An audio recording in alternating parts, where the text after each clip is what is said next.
সর্বপ্রথম আলহামদুলিল্লাহ নাহমাদুহু ওয়া নাসাল্লি আলা রাসূলিহিল কারীম আম্মা বা'দ। সর্বপ্রথম আমাদের ইসলামের মধ্যে আসার যে পদ্ধতি, যে সিস্টেম, এই ইসলামের মধ্যে আসার সিস্টেম একদম সোজা, একদম সহজ।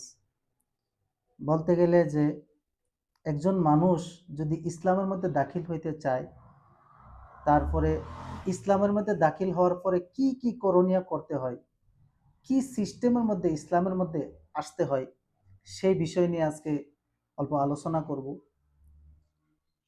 আশা করি ইনশাআল্লাহ আলোচনার মধ্যে সফলতা হবে।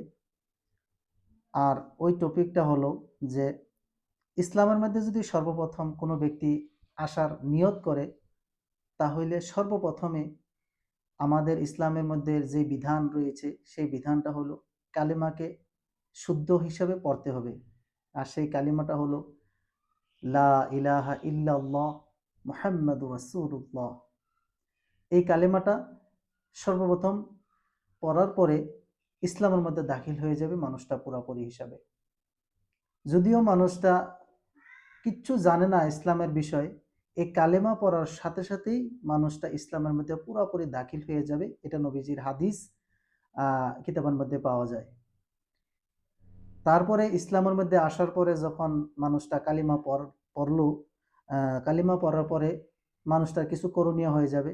ইসলামের মধ্যে কিছু নীতি নিয়ম আছে, কিছু বিধান আছে, আল্লাহর হুকুম আছে, ফরজিয়াত আছে। এই ফরজিয়াতগুলি আদায় করতে হবে।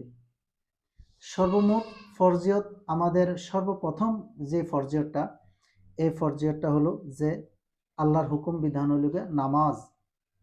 এই নামাজ পড়ার আগে কিছু করণীয় আছে, যে আপনি যে প্রথম ইসলামের মধ্যে দাখিল হইলেন, এই প্রথম ইসলামের মধ্যে দাখিল হওয়ার পরে আপনি সর্বপ্রথম নিজেকে নিজে পাক সাফ করতে হবে।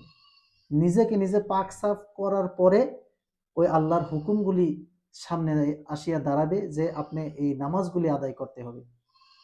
এই লিগে আমাদের ইসলামের মধ্যে আসার সিস্টেম।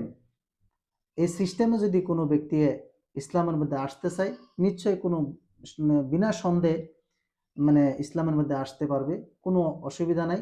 আর আশা করি যে ইসলামের মধ্যে যদি কোনো ব্যক্তি আসতে চায়, তাহলে নিজে নিজে কলিমা, যেই কলিমাটা আমি বললাম, এই কলিমাটা নিজে নিজে যদি চায় যে পড়ার জন্য, কিন্তু পড়তে পারবে, কোনো অসুবিধা নাই। আমি কলিমাটা আবার বলছি, আশহাদু আল্লা ইলাহা ইল্লাল্লাহু ওয়া আশহাদু আন্না মুহাম্মাদান আবদুহু ওয়া রাসূলুহু। এই কলিমাটা হয়েছে দ্বিতীয়